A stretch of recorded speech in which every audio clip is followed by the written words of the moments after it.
Bom dia, boa tarde, boa noite, pessoal do oitavo ano. Tudo bom com vocês? Né? Então, estavam com saudades, né? Depois de uma semaninha sem mim, porque eu tô já morrendo de saudade de vocês. Gente, essa semana a gente começa uma outra unidade e a gente começa também a entrar em outra assim. Bora aí pro próximo bimestre, né? Mas para essa, né, o que a gente tem visto ao longo do ano, nada mais é que influência do próprio iluminismo, né? Ideia que a gente viu lá no comecinho do ano e que vem percorrendo até agora. Para lembrar, o que era o iluminismo? O iluminismo foi um movimento, né, de ideias novas, né? Ideias que valorizavam a razão, ideias que, né, que valorizavam a liberdade, e outros, né, que não valorizavam o absolutismo, né? Diziam que as pessoas têm mais aí que pela vontade, né, da própria razão, né? Então, ver o rei ou a rainha como, né, seres absolutos, né, como Deus, uma representação de deuses na Terra, não, né, não estão de acordo com aquilo que o ser humano pode produzir. Então, o iluminismo, né, vários filósofos iluministas que a gente também vai ver, que a gente viu e também vai ver em filosofia, também vão trabalhar, né, com o iluminismo, como eles, o Rousseau, o Montesquieu, né? O Montesquieu, que é tão importante para os nossos dias de hoje, né? Por exemplo, a gente só consegue no Brasil ter as três, né, os três poderes, como judiciário, legislativo e executivo, por causa do Montesquieu, que disse que um poder deve ser dividido nesses três grupos para que não haja um poder central ou absoluto, né, na mão de uma única pessoa ou um único grupo. Então, olha para vocês verem como é tão importante. Além disso, né, o iluminismo está aí desde que a gente viu falando da Revolução Francesa, né, dizendo, olha como a Revolução Francesa não só influenciou, como influencia até hoje, né? Pensar que o ser humano, né, que as pessoas chegaram ao ponto de cortar a cabeça do rei, da rainha, para poder ter o direito à liberdade, não só a liberdade, né, de escolher os seus próprios governantes, assim como também escolher o tipo de economia que quer seguir, ou se é necessário, né, se todo mundo tem o direito à igualdade, a ser iguais perante a todos, né? O direito também, né, além disso veio a independência dos Estados Unidos, né, com base de que né, no Locke, num dos iluministas, que dizia que, né, se o rei não cumpre com um contrato, né, de proteger e dar liberdade ao ser humano, a gente tem o direito de romper com ele. Então, os Estados Unidos, bem na época também da Revolução Francesa, os Estados Unidos também se liberta.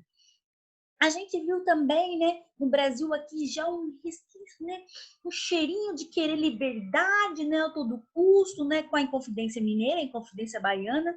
Depois a gente viu também, né, essas liberdades sendo conquistadas, né, essas independências nas Américas, através de vários países, a criação de países diferente do Brasil, né, a maior parte desses países não optou por uma monarquia e sim por uma república, ou seja, dar ao povo o direito de escolher o seu governante e não se manter, né, por muito tempo aquele mesmo governante no poder.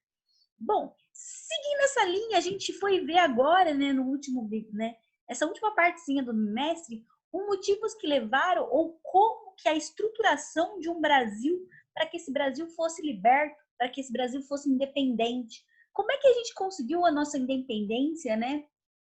E tudo que aconteceu no Brasil, de um jeito, de uma forma bem peculiar, pela primeira vez um rei absoluto, como era Dom João VI, sai do seu próprio país para poder governar numa colônia. Olha o quanto é diferente isso. Ao ponto de conseguir uma única pessoa nesse mundo ter enganado Napoleão Bonaparte, que dominou toda a Europa, né? E só perdeu depois pela Rússia. Lembre-se disso, gente. Se for para lutar, que não lute na Rússia do inverno. Beleza?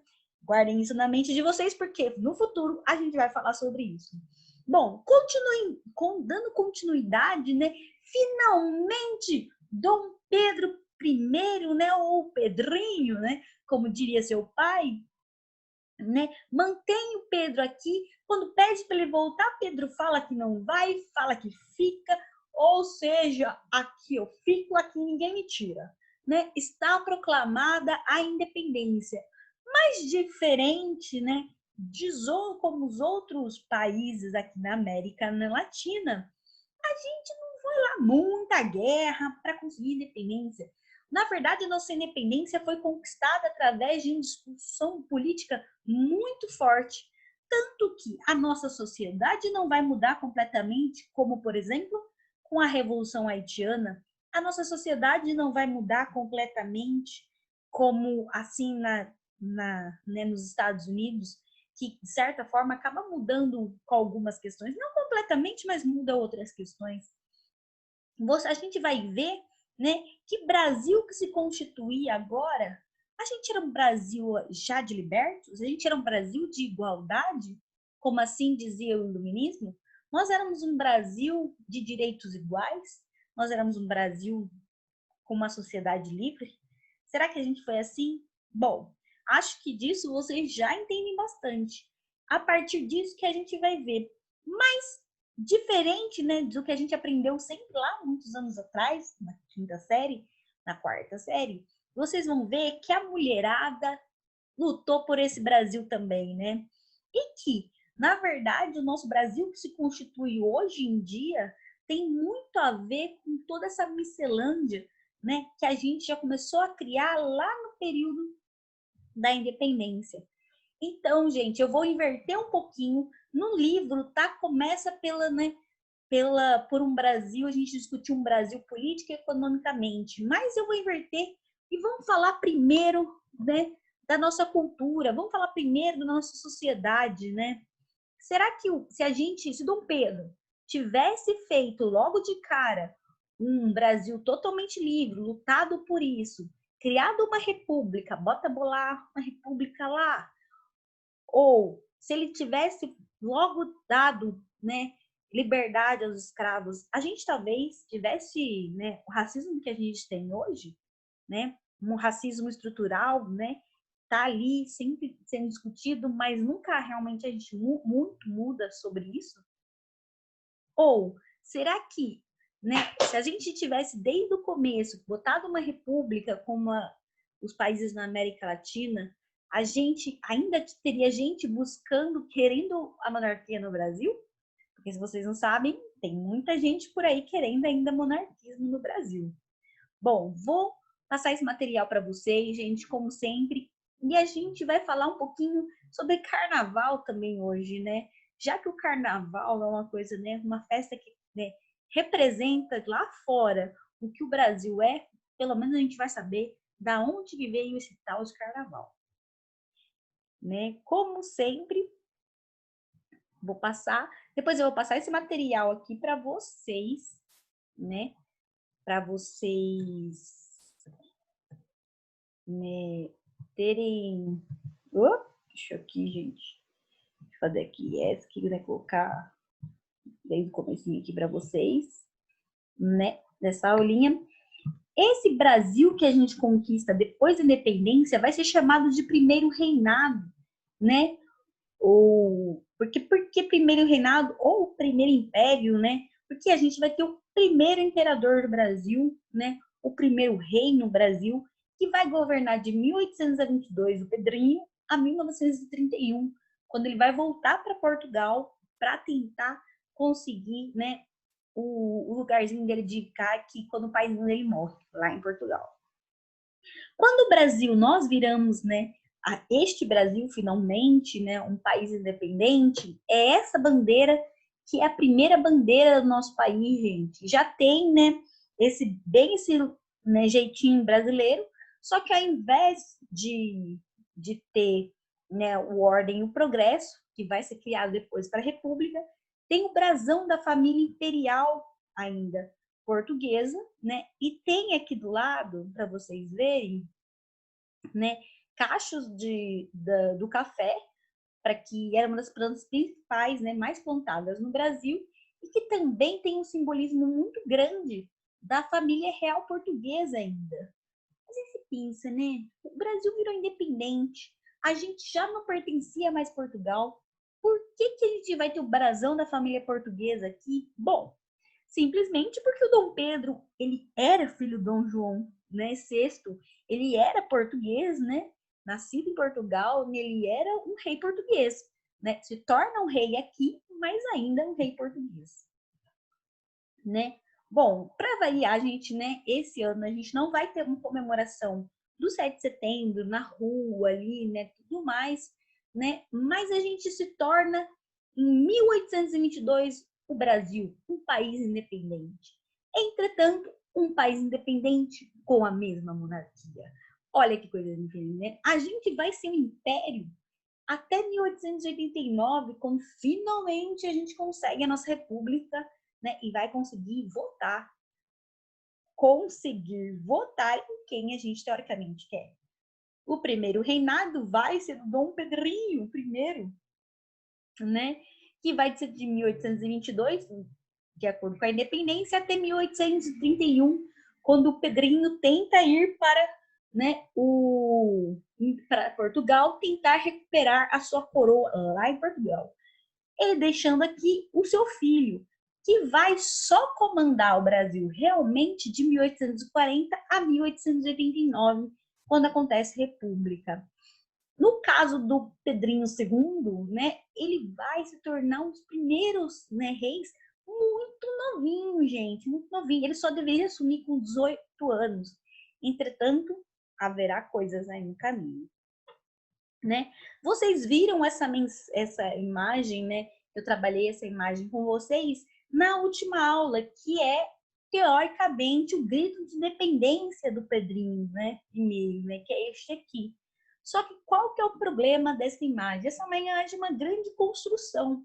O Dom Pedro não realmente criou sua independência perto das pessoas, né? Tipo, as pessoas não tiveram participação, não houve participação popular, né, para a independência. Simplesmente avisaram as pessoas, olha, deu independência, agora nós somos um país livre. Bora lá continuar o Brasil, né? Não teve essa luta.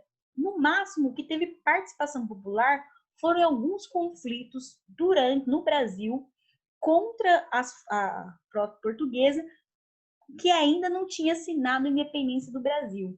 Mas em torno do Pedrinho I mesmo, não teve nada disso não, né? Ele proclamou para os militares e estava ótimo, né? Essa aqui, gente, é a imagem, né, da coroação do Pedro I, né, no Rio de Janeiro, com a dona, né, Leopoldina, que assumindo como primeiro imperador do Brasil, primeiro rei do Brasil. Nessa imagem que é no Palácio do Catete, eles, né, parece que uma multidão assumindo, né? Mas no máximo a multidão assumiu ali para ver o imperador, para ver, porque diferença mesmo eles não viam, era um gordinho que era rei de Portugal para um magrelinho que agora é rei do Brasil, mas que ainda é português, né? Então não teve tanta diferença. Não existe essa participação, não existe essa luta pela independência. Isso acaba refletindo por muito tempo na nossa própria história, né? Bom, mas não é porque a gente, né, não teve essas lutas que a gente não vai falar dessas mulheres maravilhosas, tá? Que enfrentaram a independência. Como eu falei para vocês, a gente não chegou a ter guerra mesmo por independência. Entretanto, alguns conflitos do país, principalmente na Bahia, né, lutaram contra, né, as tropas portuguesas que não queriam aceitar e não queriam sair do país, né? Então, para lutar contra essas tropas, houveram mulheres, né, que por muito tempo foram apagadas da história do Brasil, né, e que hoje a gente faz questão de falar sobre elas. Meninas, se manifestem. A primeira delas é a Maria Quitéria. A Maria Quitéria já apareceu em várias séries brasileiras, né, filmes. A Maria Quitéria é muito sensacional a figura dela. Olha essa mulher, gente. A Maria Quitéria, ela foi a primeira mulher a entrar no exército brasileiro. Por quê? O exército assumia mulheres? Não. Tanto que para poder se juntar, né, na luta por independência, ela teve que vestir roupa masculina, se fingir de homem fugir de casa para poder entrar para o exército. A Maria Quitéria, ela nasceu no século XVIII e ela vai morrer só em 1853, né? Mas que vai lutar na Bahia pela independência. Essa é uma imagem construída dela. Provavelmente ela não usava essa saia, gente. Não existia uma grande possibilidade. Mas existia depois essa possibilidade de colocar saia para mostrar que ela era mulher. Mas pra vocês verem, a mulher só vai conseguir entrar no exército brasileiro já no século XX, gente. Então, Maria Quitéria, maravilhosa. Depois dela, queria chamar a atenção para Maria Felipa de Oliveira. Gente, a Maria Felipa, legal, a gente não sabe a data dela de nascimento, mas ela é uma ex-escrava, na verdade, negra, que ela é descendente de escravizados, tá? Ela vai lutar contra os portugueses na ilha de Taparica, na Bahia também. Gente, mas essa mulher é muito legal a história dela. Ela e outras mulheres vão embriagar a tropa portuguesa, né? E vão dar uma paulada na tropa portuguesa. Aproveitar que eles estavam embriagados e vai brigar assim, encher de porrada mesmo, né? As mulheres são maravilhosas. Além disso, aproveitando que as tropas estavam embriagadas, elas foram lá e tacaram fogo nos navios portugueses. Vê se isso não é, né, isso não é maravilhoso. Imaginar, vocês conseguiam ver o papel de mulheres assim tão fortes, né? Que como a gente não comenta muito quase, a gente tem que falar. Essa é uma possível fotografia que existia, né, da Maria Felipa, mas ninguém tem muita certeza sobre a possibilidade de ser o rosto dela. Depois que eu vou apresentar a vocês a Joana Angélica de Jesus. A Joana Angélica de Jesus vai ser chamada até hoje de Marte da Independência. O que significa ser Marte? Marte é quando alguém perde a vida por uma causa, se torna Marte de alguma luta. A Joana, que é essa senhorinha aqui, né, essa mocinha aqui, ela vai, né, ela nasceu em 1782, ela vai morrer no ano da independência. O que vai acontecer? A tropa portuguesa lá na Bahia vai tentar invadir um convento, que é o convento da Lapa, lá em Salvador. Entretanto, a Joana Angélica, ela se coloca na frente da tropa, na entrada do convento, proibindo os homens de entrar, porque era um convento, né? Ela vai ser morta logo na entrada, né, do convento, por isso ela vai ser considerada que tipo, isso é muito difícil acontecer também, por isso que ela vai ser chamada de Marte da Independência, tá, gente? Olha para vocês verem, né? Se a gente falasse há muitos anos atrás, a gente não consideraria, né? Por que vocês já pararam para se perguntar por que parece que a história sempre é feita por homens? Por que será que quase não tem? A gente não fala de mulher na história. Vocês já questionaram sobre isso? O legal é que a gente vive um momento em que a gente está recuperando o papel dessas mulheres, né, em várias lutas. Como, por exemplo, eu falei para vocês na aula passada sobre a Leopoldina, né? A Leopoldina, que era esposa do Dom Pedro I e que muita gente nunca ia imaginar, né? Ela foi retratada por muito tempo como uma esposa feia, que era trocada pelo Dom Pedro I por outras mulheres mais bonitas, né, por outras duquesas, em que ela só foi servir para dar filhos ao Dom Pedro I. Entretanto, quando trouxe outra discussão, né, sobre olhar sobre a Leopoldina, descobriu-se que, na verdade, a Leopoldina ela tinha um papel de uma diplomacia muito forte, né? Ela era muito curiosa, ela era uma cientista amadora, em que ela tentava estudar sempre. E não só isso, como ela tinha uma diplomacia tão boa, que, na verdade, a pessoa oficial a declarar independência nada mais, nada menos do que foi a dona Leopoldina. Então, gente, tenta buscar também, quando vocês estão vendo isso, qual que é o papel de nós mulheres na história, não só do Brasil, como do mundo, né? Acho que a gente tem visto agora bastante filme com isso, discutido, né? Então, era para apresentar essas mulheres. Bom, essas mulheres, para vocês verem, elas vinham de várias classes, né, no Brasil. Mas a sociedade brasileira no primeiro reinado acaba não mudando muito, né? Porque, tipo, a independência, querendo ou não, acabou sendo, tipo, uma divisória política e não uma divisória, tipo, de luta, realmente, né? Não houve um monte de mortes para que a gente fosse independente. Então, manteve-se estruturalmente esse mesmo formato. Os ricos continuaram ricos, os pobres continuaram pobres e os escravizados continuaram escravizados, né? Porque, como diz Dom João VI, nos escravos ninguém mexe, né? Então, vai permanecer vários fatores depois da independência. A estrutura vai continuar a mesma, né? Não vai ter, né? Não vai abolir a escravidão.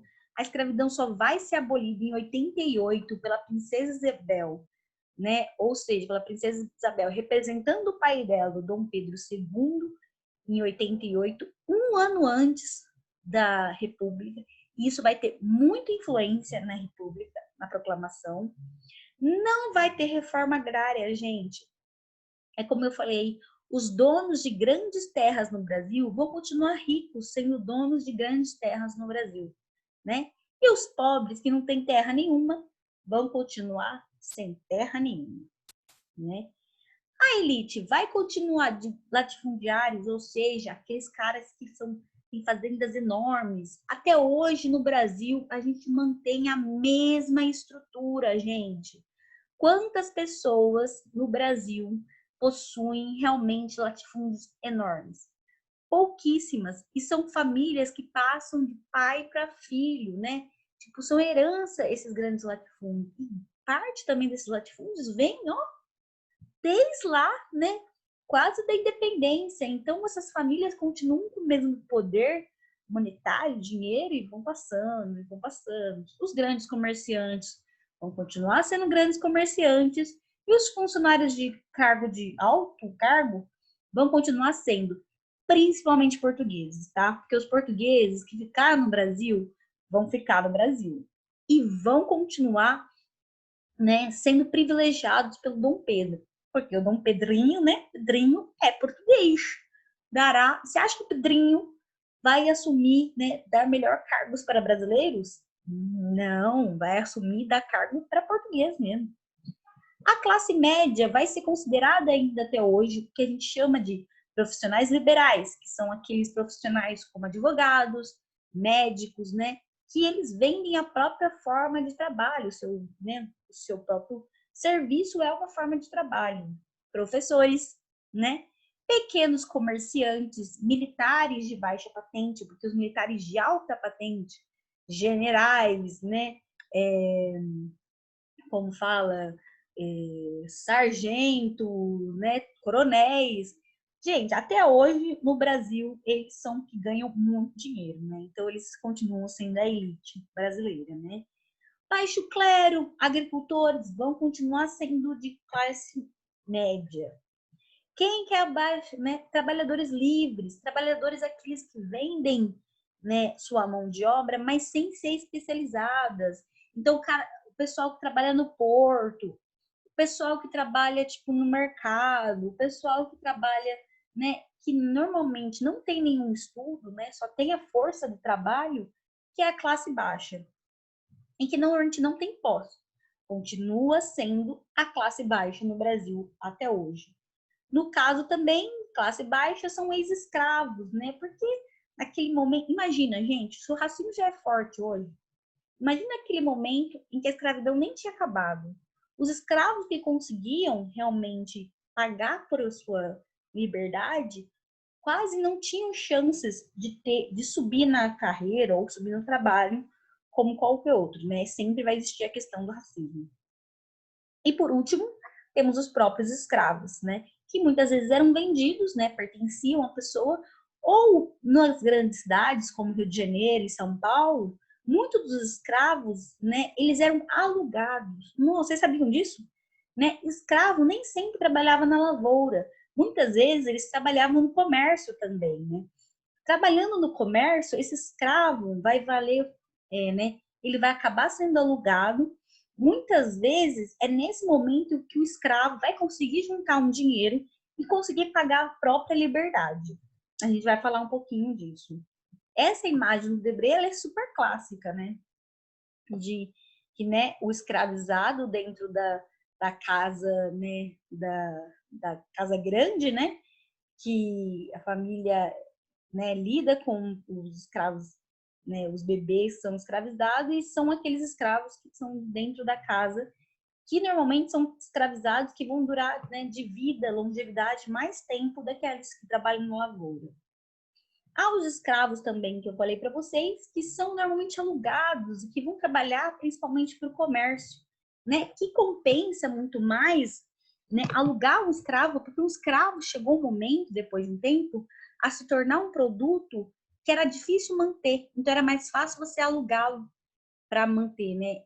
Esse aqui é uma imagem também do Debré, mostrando, né, escravizados no comércio no Rio de Janeiro. E por isso a gente vai ter a elite, né, branca, aquela, né, que não trabalha, que não vende, né, que são grandes latifundiários e que vai ter essa cultura de vida, né, linda e formal que fica cantando ao lado do piano, né? Bom, essa cultura, né, apesar de ser estruturalmente muito definida, ela vai muitas vezes se misturar nessa sociedade, vai se misturar quando a gente fala de cultura, né? Principalmente quando a gente vai falar de festa, né? O Brasil tem festas oficiais, tipo, festas famosas que já são adotadas pela população já desde lá da época do Dom Pedro I. Por exemplo, o carnaval. O carnaval em si, como ele não existia.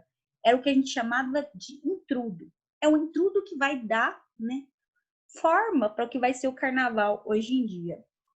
Além disso, já tinha festa, né? Festa do Espírito Santo, já tinha festa tipo de São João, que é muito famosa, né? A festa de São João lá no Nordeste. É nesses momentos em que classe média, classe alta e muitas vezes classe baixa vão se misturar, né? Por isso, assim, o Dom Pedro I vai dar continuidade a uma cultura francesada que o Dom João já tinha trazido, lembra que eu falei, né, para vocês? O Dom João traz artistas franceses para o Brasil para dar uma calinha, né, melhor, né, para o país, já que ele estava, né, aqui, né, não estava podendo estar em Portugal, tinha que estar aqui, né, dar essa carinha melhorzinha para ele. E vai incentivar a vinda de outros artistas, né, europeus, para, de certa forma, europeizar o Brasil, principalmente dar cara de Europa para algumas capitais no Brasil, como Rio de Janeiro, São Paulo, né?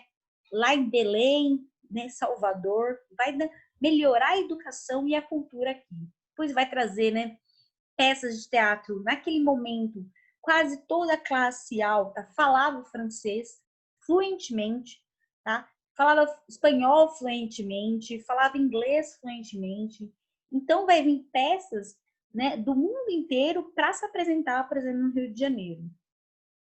Mas essas festas que eu falei, que se manifestam, né, essa cultura, tem muito mais a carinha do Brasil, de como a gente vê hoje, vão ser festas populares de rua, que é o que eu falei.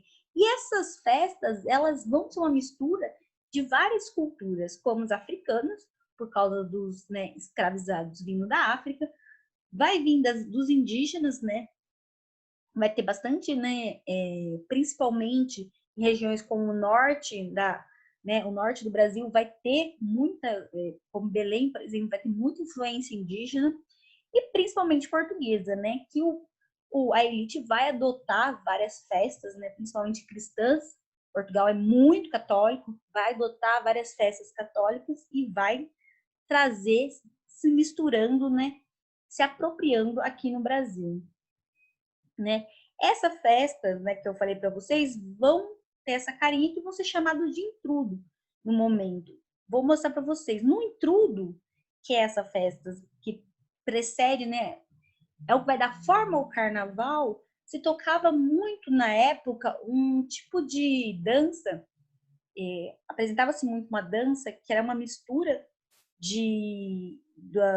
principalmente você consegue ver na dança essa mistura das relações portuguesas, africanas e indígenas, através que vai significar como lundu, Deixa eu mostrar aqui para vocês, gente, para vocês verem como que é o lundu. Tanto que o lundu, ele não é tão famoso aqui, né, no Sudeste ou no Sul do país, mas ele é muito famoso, muito mais famoso no Nordeste e no Norte do país, principalmente na ilha de Marajó. Deixa eu mostrar aqui para vocês, gente, como que é o lundu. Olha que bonitinho que é o lundu, gente.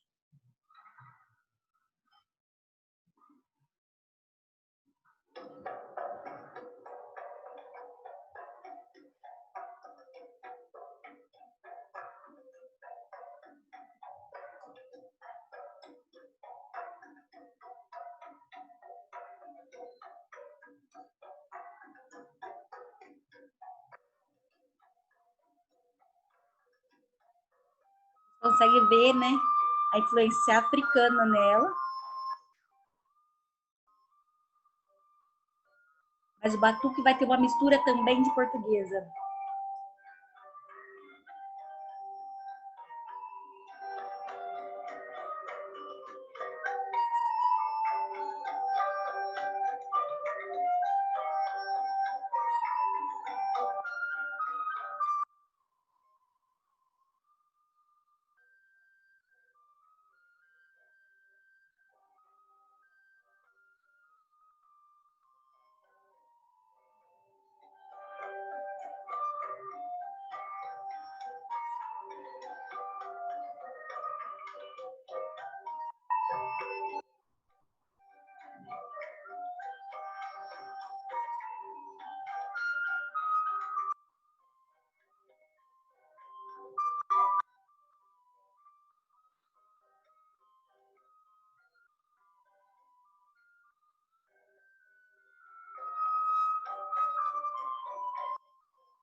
E aí, gente, gostaram do lundu?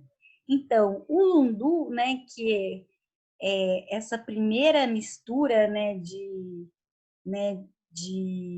vocês conseguem ver, né, o batuque, vocês conseguem ouvir o batuque que vem, né, uma raiz africana, juntada com a flauta doce, que, né, muito mais trazida pelos portugueses, né, você vê essa mistura, você começa a ver essa mistura de cultura, né, no Brasil, né, que não ficava tudo muito claro, que apesar do racismo, né, e da, tipo, não com essa mistura, você consegue ver que culturalmente em que as pessoas estão na rua, em época de comemoração, de festas, por exemplo, festas tradicionais, né, essa população, escravos, ex-escravos, eles se misturavam na rua, né, aquela E essa mistura também é o que vai dar o intrudo, né? No intrudo, nessa festa que eu já vou mostrar para vocês, né? Que ainda se mantém. Tinha uma brincadeira que era muito conhecida, que você vê em vários documentos, que era jogar, né, um negócio chamado limão de cheiro.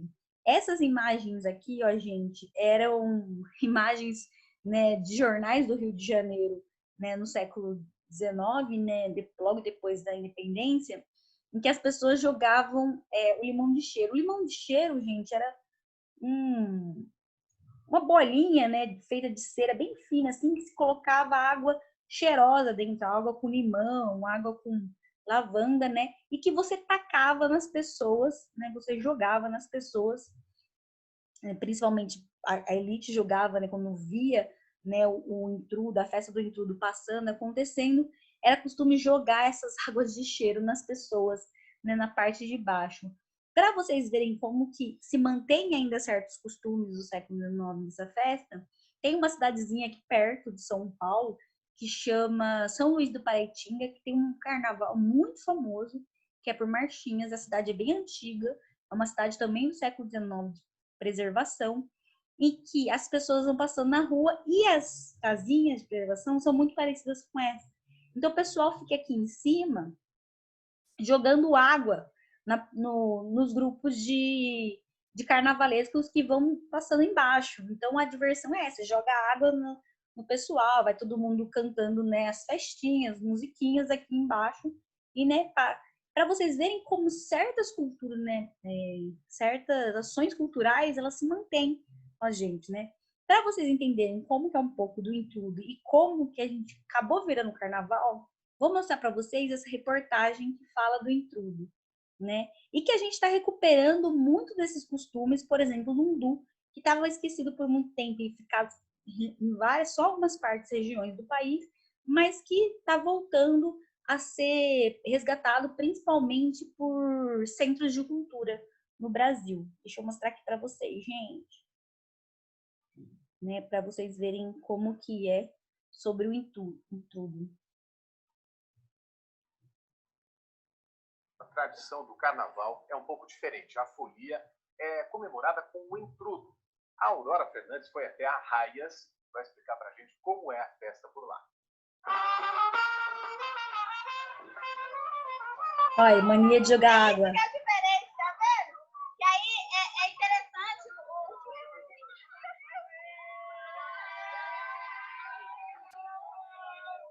A cidade, com mais de 250 anos, surgiu com a descoberta do ouro, que abasteceu a coroa portuguesa. Também foram os portugueses que trouxeram o intrudo para o Brasil, uma tradição do século XVI em que o costume era molhar e até sujar outras pessoas antes da quaresma. Mas aqui em Arraias, o pessoal preferiu ficar só com a parte da água mesmo. Além do caminhão-pipa, que traz a alegria dos foliões, as ladeiras lotadas contam com fornecedores fiéis. Para a galera poder participar, se molhar, né? Para a tradição manter viva. A gente espera, o intrudo passa e depois nós vamos atrás. Aqui não tem trio elétrico, mas no ritmo da bandinha cabe gente de qualquer idade. Acostumei assim desde criança, estou com 63 anos e vou até os 70, 80 sempre. O que parece é que a água de Arraias molha o corpo e lava a alma.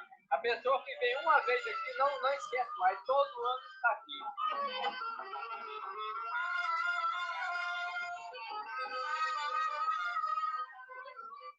E aí, gente, vocês já foram numa festa de carnaval assim? Bom, eu tô falando daquela cidade que eu falei para vocês, São Luís Paraitinga, que é bem esse jeito mesmo, né? E que eu já fui também no carnaval dessa maneira. É um carnaval muito legal, né? Ele é bem diferente, tipo, é para todo mundo estar na rua mesmo, mas que é essa mistura portuguesa. O intrudo foi trazido ao Brasil pelos portugueses, mas foi adaptando junto com música, né? O lundu, por exemplo, que é essa música que é a mistura de raiz, né, africana, e trazendo batuque, que também era dos indígenas e também africano, e foi dando essa mistureba. Gente, até a próxima aula, depois a gente faz as atividades. Beijo para vocês, né? Até a próxima aula, galera. Tchauzinho!